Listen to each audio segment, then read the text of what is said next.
Quick reminder before we get started, if you haven't subscribed or followed this podcast on your favorite podcast platform yet, I would really appreciate it if you click the follow button now or the subscribe button, as it will really help us a lot.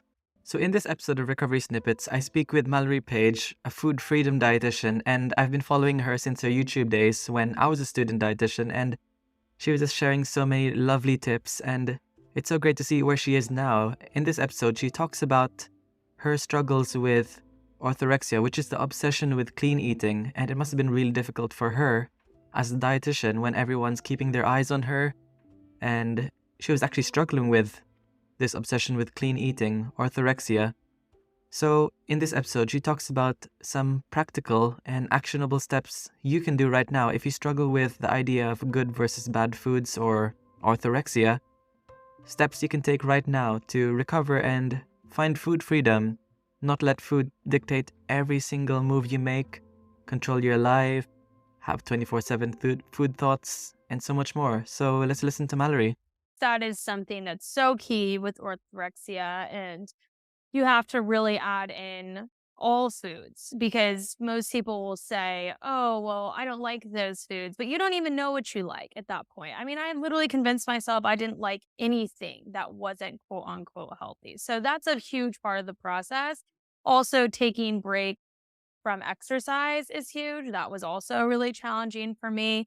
And a lot of people will try to push against it or try to quote unquote recover with exercise, but you really do need to take a break, especially if that's a part of what you're dealing with. And then there was a little bit of amounts for me, but not as much. That's just different per person. So those are some of the more practical things that you have to do in terms of like physical steps.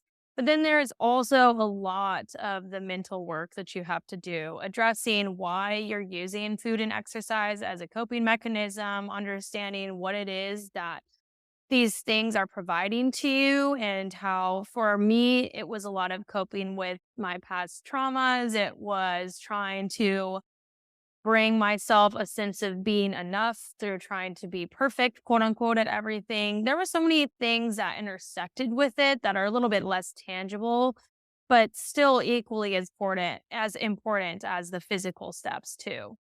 Hmm. Like, suppose I was like struggling with orthorexia right now. Like, what would you suggest to me? Like, let's say I was struggling with like perfectionist um traits. Like, for example, I couldn't control this in my life, so I'm gonna control my diet, orthorexia. What would you suggest or say to me? Well, in my ideal scenario, someone in that position would get help from both a dietitian and a therapist, and then also potentially a psychiatrist too, because who knows what could be contributing to your perfectionistic tendencies. I mean, there could be OCD, you could have anxiety and depression, you could have autism. I mean, literally, there are so many different other factors that can contribute, and it can be really challenging for people that don't know that they have another type of diagnosis, and the things we're trying to do aren't always working because we don't have that piece yet. I mean, they're not working at all, but you can still feel really stuck. So that would be my ideal scenario, is having that whole team together.